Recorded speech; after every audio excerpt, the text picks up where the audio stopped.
খাজরাজের সাহাবীরা হযরত নবীজির পিছনে একসাথে দাঁড়িয়ে নামাজ পড়ে,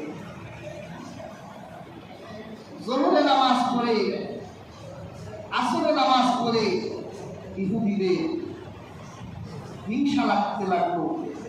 এইভাবে যদি আওস আর খাজরাজের শত্রুতা মীমাংসা হয়ে যায়, তাহলে আমরা ইহুদিরা তো আর মদিনায় জায়গা পাবো না।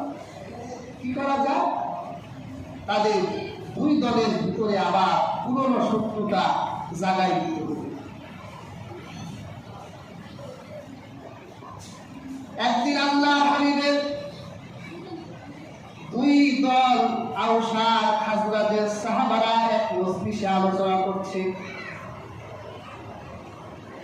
এক ইহুদি এসে সেই মজলিসে বসে আল্লাহর হাবিবের আওস এবং খাজরাজের সাহাবীদের মধ্যে পুরনো শত্রুতার কথা স্মরণ করাই দিলেন।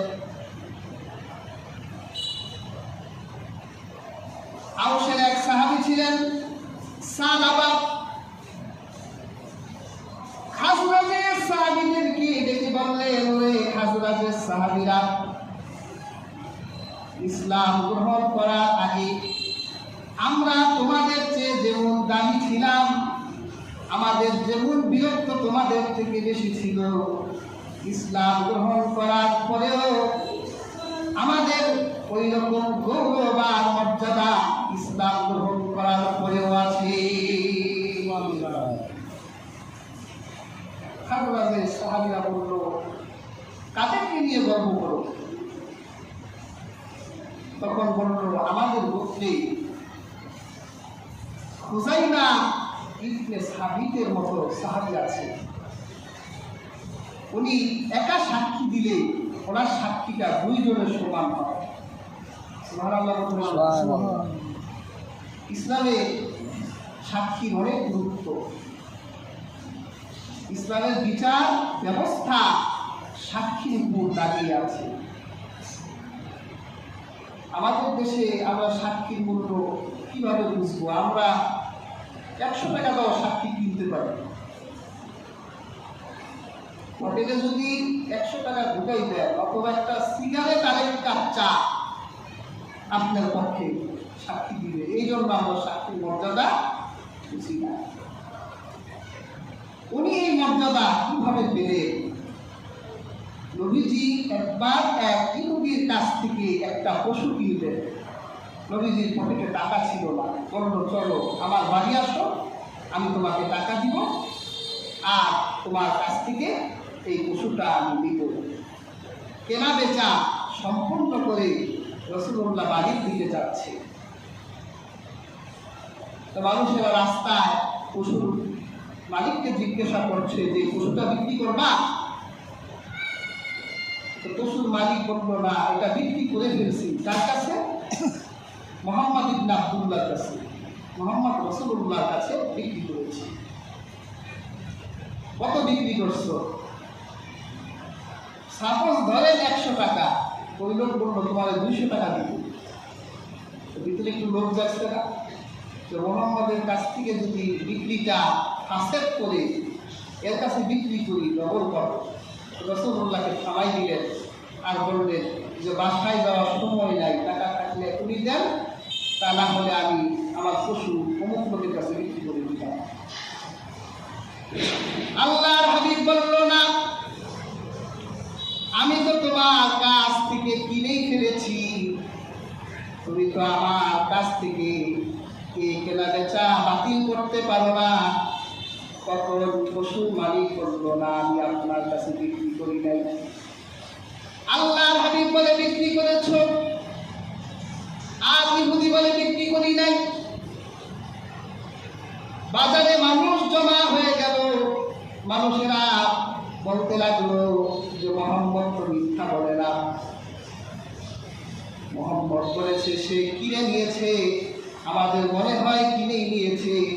তখন ইহুদি বলল, মুহাম্মদ, তুমি যে আমার থেকে কিনে নিয়েছো, তোমার কি কোনো সাক্ষী আছে?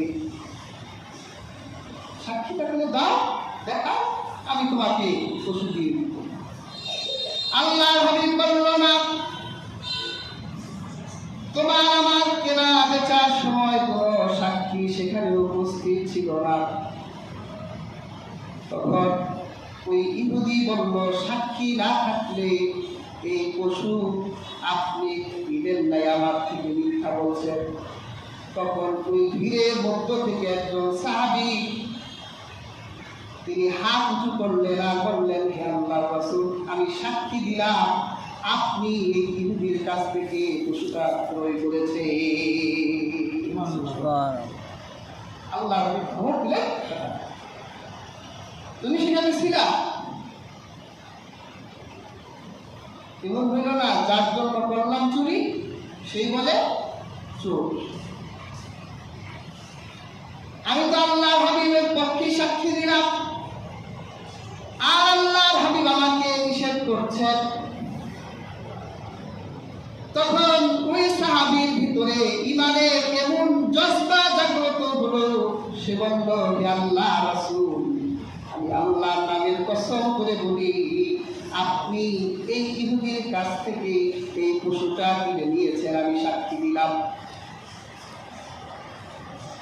তখন আল্লাহ হাবিব তার উপর রাগ করে, তুমি সেখানে ছিলে না, কসম করলে, আবার আল্লাহর নামের কসম করে তুমি সাক্ষী দিলে, কিসের ভিত্তিতে? তখন সেই সাহাবী বললেন, হে আল্লাহ রাসূল, আমি আপনার জবানকে বিশ্বাস করি। আমরা যখন জাহেলিয়াতের যুগে আল্লাহর সাথে আমাদের সম্পর্ক ছিল না, বিভিন্ন দেব দেবী আর পাহাড় সাগর মূর্তির সামনে মাথা নত করতাম, তখন আপনি আমাদের কাছে এলেন, যে আল্লাহকে কখনো চোখে দেখি নাই, এই জবান দিয়ে আপনি সেই আল্লাহর কথা বলেছিলেন। আমরা বিনা প্রশ্নে বিনা বাক্যে আপনার সেই কথা মেনে নিয়েছি। আপনি আখিরাতের কথা বললেন, আখিরাত চোখে দেখি নাই, আখিরাত সংগঠিত হবে আপনার মুখের জবান থেকে আমরা বিশ্বাস করে নিয়েছি। জান্নাত দেখি নাই, জাহান্নাম দেখি নাই, আপনি বলেছেন বিশ্বাস করেছি। এই মুখ দিয়েই তো আপনি বলেছেন আপনি ইহুদির কাছ থেকে পশু কিনেছেন, তাহলে এই কথা কেন আমি মেনে নেব না? এই জন্য কসম করেছি, আল্লাহর নামে কসম করেছি। আল্লাহ পাক এত খুশি হলেন, রাসূলুল্লাহ সাল্লাল্লাহু আলাইহি সাল্লাম বলেন, আমার এই হুযাইমা যদি কোনো সাক্ষী হয়, তাহলে তার একা সাক্ষী দুইজন সাক্ষীর সমান হবে। মাশাআল্লাহ।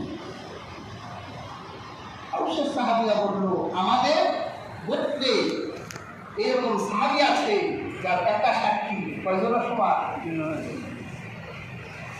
আরো শুনবা, আমাদের গোত্রে হামজার মতো